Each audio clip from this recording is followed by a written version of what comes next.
السلام علیکم دوستو، کربلا سیریز میں خوش آمدید۔ ہم گزشتہ سیریز میں آپ صلی اللہ علیہ وآلہ وسلم کی وصیتیں حضرت ابوبکر اور حضرت عمر کا تذکرہ کر چکے ہیں۔ آج ہم پارٹ 4 میں خلفائے راشدین میں تیسرے خلیفہ حضرت عثمان رضی اللہ تعالیٰ عنہ کا تذکرہ کرنے جا رہے ہیں، تو ویڈیو کو تسلسل کے ساتھ لازمی دیکھیے گا۔ تو چلیے دوستو، ویڈیو شروع کرتے ہیں۔ آیت نمبر 159 اور 160 سورۃ بقرہ۔ بے شک جو لوگ ہماری نازل کی ہوئی واضح آیات اور رہنمائی کی باتوں کو چھپاتے ہیں، جبکہ ہم نے تو کتاب میں اس لوگوں کے لیے خوب بیان کر دیا، تو انہی لوگوں پر اللہ تعالیٰ کی لعنت اور تمام لعنت کرنے والوں کی لعنت، سوائے ان لوگوں کے جنہوں نے توبہ کر لی اور اپنی اصلاح بھی کر لی، اس چھپائے ہوئے علم کو بیان بھی کر دیا، تو میں بھی ان پر مہربان ہو جاؤں گا، اور میں بہت توبہ قبول کرنے والا اور بہت مہربان ہوں۔ چنانچہ حضرت عثمان رضی اللہ تعالیٰ عنہ خلفائے راشدین میں تیسرے نمبر پر آتے ہیں، اور ان کے خلیفہ راشد ہونے کا تذکرہ ہم پارٹ 3 میں کر چکے ہیں کہ یہ خلیفہ راشد کس طرح ہیں۔ بہرحال صحیح بخاری 3700 اور 7207 میں ہے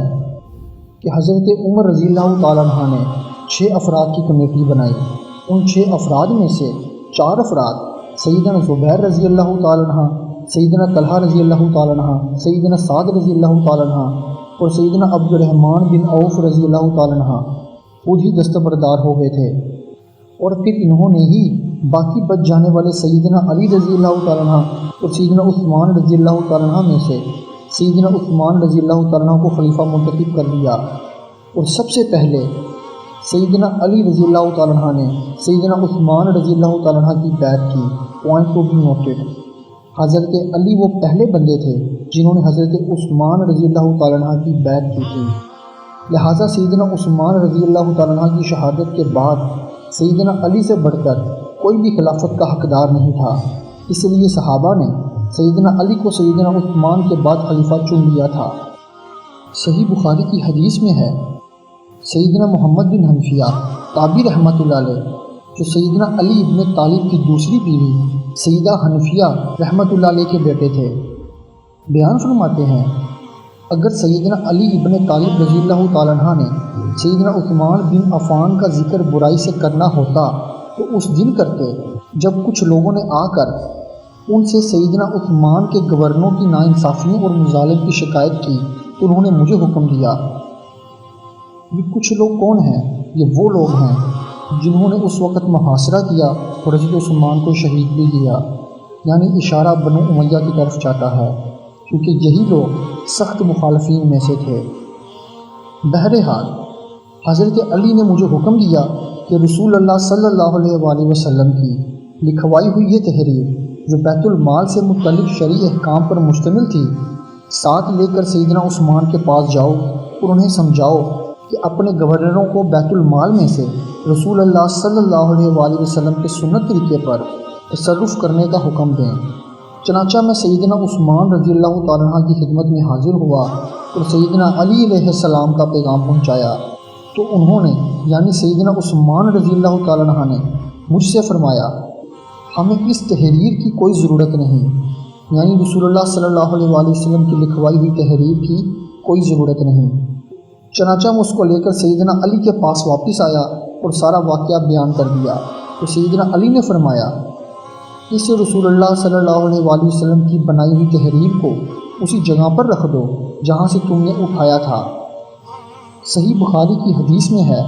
سیدنا علی بن حسین تابعی رحمۃ اللہ علیہ المعروف امام سجاد زین العابدین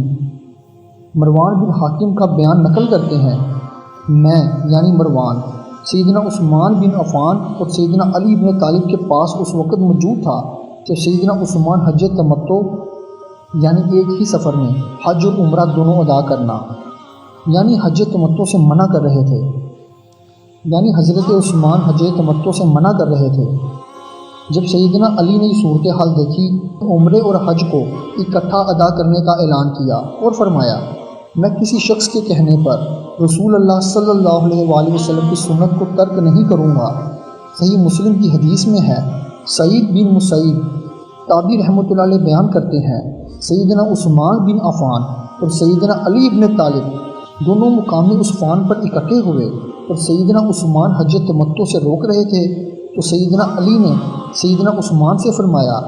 آپ ایک ایسے عمل سے کیوں منع کر رہے ہیں جسے خود رسول اللہ صلی اللہ علیہ وآلہ وسلم نے ادا فرمایا ہے؟ جواب میں سیدنا عثمان نے سیدنا علی سے فرمایا آپ رضی اللہ تعالیٰ عنہ یعنی حضرت علی ہمارے معاملے میں دخل نہ دیں۔ سیدنا علی نے فرمایا میں اسے دخل دیے بغیر چھوڑ بھی نہیں سکتا۔ پھر جب سیدنا علی نے یہ صورتحال دیکھی کہ خلیفہ ثلاثہ امیر المؤمنین سیدنا عثمان بن عفان اسی فیصلے پر قائم ہیں تو دونوں حج و عمرہ کو اکٹھا ادا کرنے کا اعلان کیا۔ صحیح مسلم کی حدیث میں ہے ابو ساسان تابی رحمۃ اللہ علیہ بیان فرماتے ہیں میں سیدنا عثمان کے پاس موجود تھا کہ ولید بن عقبہ کو لایا گیا۔ نوٹ: سیدنا عثمان رضی اللہ تعالیٰ عنہ کہ اس گورنر کا تفصیلی تعارف آگے آ رہا ہے۔ اس ولید بن عقبہ نے فجر کی 2 رکعت پڑھائی اور پھر نمازیوں سے پوچھا اور پڑھا دوں؟ چنانچہ 2 اشخاص نے گواہی دی جن میں سے ایک حمران تھا کہ اس ولید نے شراب پی ہوئی تھی۔ ایک اور آدمی نے گواہی دی کہ میں نے اس ولید کو کیا کرتے ہوئے دیکھا ہے تو سیدنا عثمان نے فرمایا اس نے شراب پی ہے اسی لیے تو کیا کی ہے۔ پھر فرمایا اے علی علیہ السلام اٹھیں اور اسے شراب نوشی کی حد کوڑے لگائیں۔ سیدنا علی نے اپنے بیٹے سے فرمایا اے حسن علیہ السلام اٹھو اور اسے کوڑے لگاؤ۔ اس پر سیدنا حسن ابن علی نے عرض کیا جنہوں نے اس شخص کے اقتدار کا مزہ لیا ہے یعنی سیدنا عثمان رضی اللہ تعالیٰ عنہ اس کی تلخی بھی برداشت کرے۔ پوائنٹ ٹو بی نوٹڈ: دراصل سیدنا حسن ابن علی رضی اللہ تعالیٰ عنہ کو ولید بن عقبہ جیسے بد کردار شخص کو گورنری کے عہدے پر فائز کرنے پہ شدید غصہ بھی تھا اور وہ بنو امیہ اور بنو ہاشم کے درمیان ہونے والے ممکنہ قبائلی تعصب سے بھی اجتناب کرنا چاہتے تھے۔ پھر سیدنا علی نے فرمایا اے عبداللہ بن جعفر تم اٹھو اور اسے کوڑے لگاؤ۔ چنانچہ انہوں نے کوڑے لگانے شروع کیے اور جب 40 پر پہنچے تو سیدنا علی نے فرمایا بس کرو کیونکہ رسول اللہ صلی اللہ علیہ وآلہ وسلم 40 کوڑے لگوایا کرتے تھے۔ سیدنا ابو بکر بھی 40 لگواتے تھے اور جبکہ سیدنا عمر رضی اللہ تعالیٰ عنہ نے بھی 80 کوڑے لگوائے تھے۔ اور یہ سب عمل سنت ہی ہے مگر یہ 40 والا عدد مجھے رسول اللہ صلی اللہ علیہ وآلہ وسلم کی سنت ہونے کے باعث زیادہ پسند ہے۔ صحیح بخاری 3111، 3112 اور 1563، صحیح مسلم 2964 اور 4457۔ یہاں پہ یہ بات ذہن میں رہے کہ ولید بن عقبہ سیدنا عثمان کا سوتیلا بھائی اور ان کی طرف سے کوفہ کا گورنر تھا۔ اس کی غیر اخلاقی حرکتوں اور اسی طرح سید عثمان کی جانب سے تلیف قلب کے لیے لگائے گئے بنو امیہ کے ہی چند رشتہ دار گورنروں کے افعال کی وجہ سے بعض صحابہ کرام رضی اللہ تعالیٰ عنہ خلیفہ ثلاثہ امیر المؤمنین سیدنا عثمان بن عفان سے ناراض تھے اور براخر یہ معاملہ سیدنا عثمان کی مظلومانہ شہادت کا سبب بھی بنا۔ شہادت عثمان کو حضرت عبداللہ ابن سبا یہودی ملعون کے ایک بالکل الگ تھلگ فتنے سے جوڑ دینا دراصل صحیح الاسناد احادیث اور مستند تاریخ سے ناواقفیت اور فرقہ وارانہ حق کا نتیجہ ہے۔ چنانچہ اسی ضمن میں محدث اعظم پاک و ہند شیخ حافظ زبیر علی زئی رحمۃ اللہ علیہ نے سنی اور شیعہ دونوں کی مستند کتابوں سے ثابت کیا ہے عبداللہ ابن سبا یہودی ملعون دونوں ہی مکاتب فکر کے ہاں نہ صرف ایک منافق شخصیت کے طور پر جانا جاتا ہے بلکہ یہاں تک مذکور ہے کہ اسے چوتھے خلیفہ راشدین امیر المؤمنین سیدنا علی ابن طالب نے اپنے دور خلافت میں اس کے خلاف توحید گمراہ کن عقائد اور سیدنا مولا علی ابن طالب کی شان میں غلو پر منفی نظریات پھیلانے کے سنگین جرم کی پاداش میں قتل کروا کے آگ میں ڈال کر جلوا دیا تھا، کیونکہ یہ حضرت علی کی شان میں غلوف کرتا چلا جا رہا تھا اور ایک نئے فرقے کو پیدا کرنے کی کوشش میں لگا ہوا تھا، اور وہ فرقہ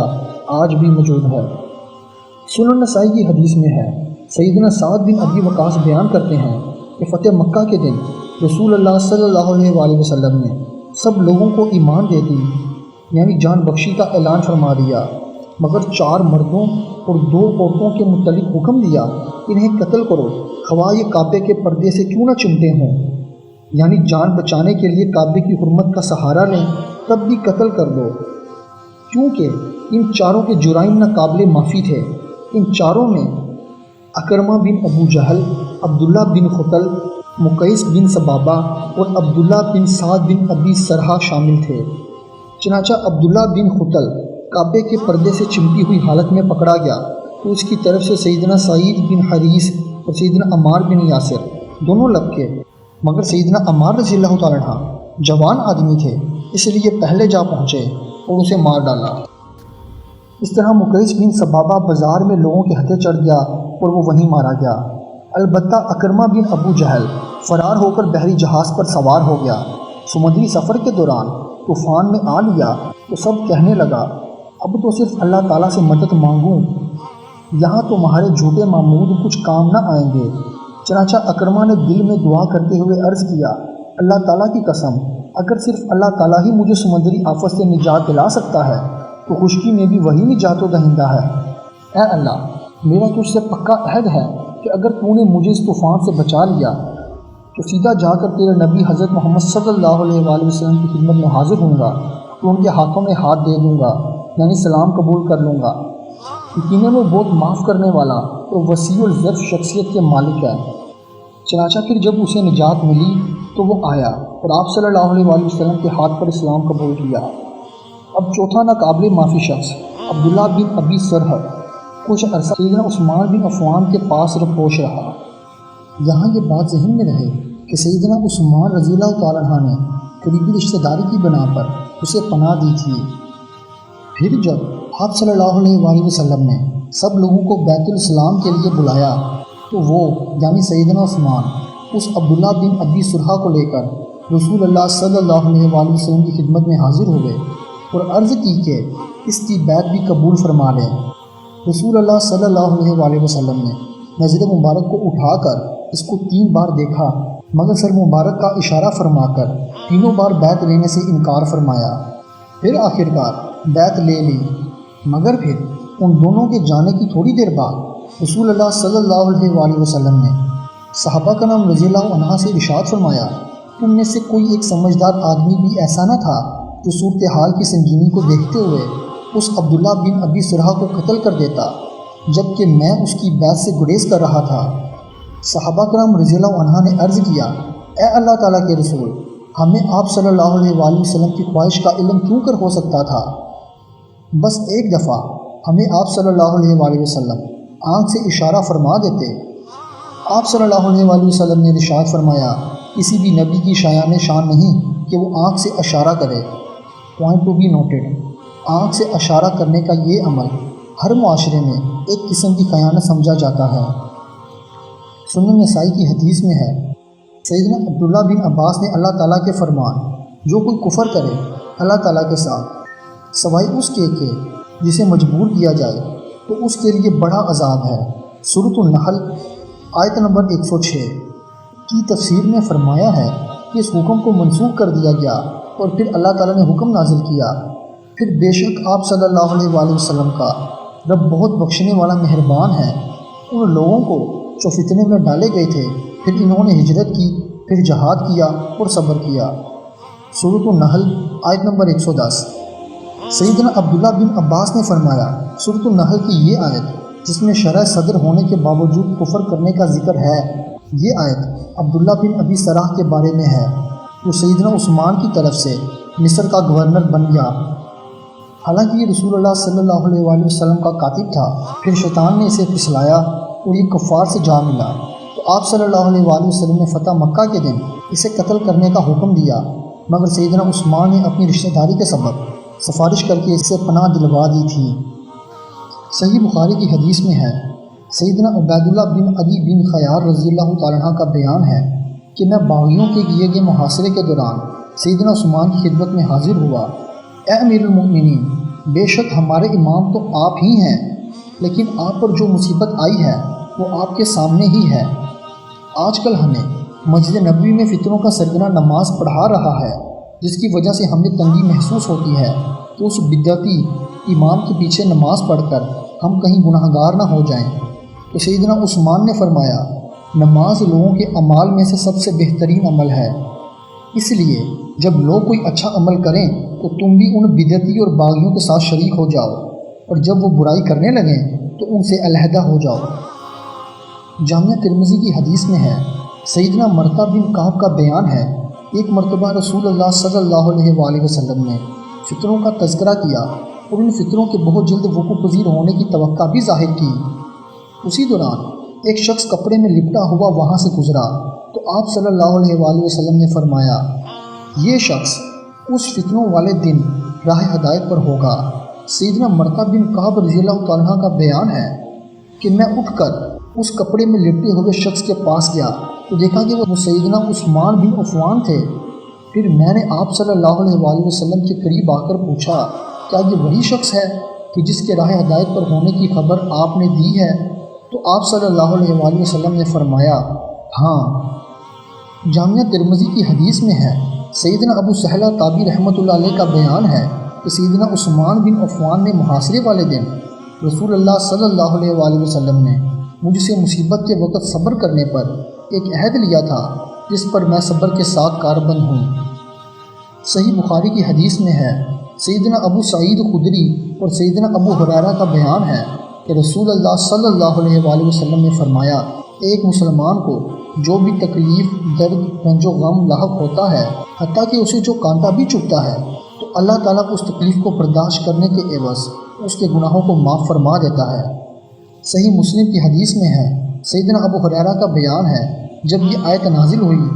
جو شخص کوئی بھی برائی کرے گا تو اس کا بدلہ بھی پائے گا، تو مسلمانوں کو شدید پریشانی لاحق ہوئی۔ اس پر رسول اللہ صلی اللہ علیہ وآلہ وسلم نے فرمایا، ایک دوسرے کو حق کی تلقین اور اصلاح کرتے رہو، کیونکہ مسلمانوں کو پہنچنے والی ہر مصیبت میں گناہوں کا کفارہ ہے، حتیٰ کہ معمولی سا دکھ اور کانٹا چبھ جانے پر بھی اس کے گناہ معاف کر دیے جاتے ہیں۔ پھر باغیوں نے حضرت عثمان غنی رضی اللہ تعالیٰ کے گھر کا محاصرہ کیا اور انہیں شہید کر دیا۔ یوں خلیفہ راشد میں سے خلیفہ ثلاثہ کی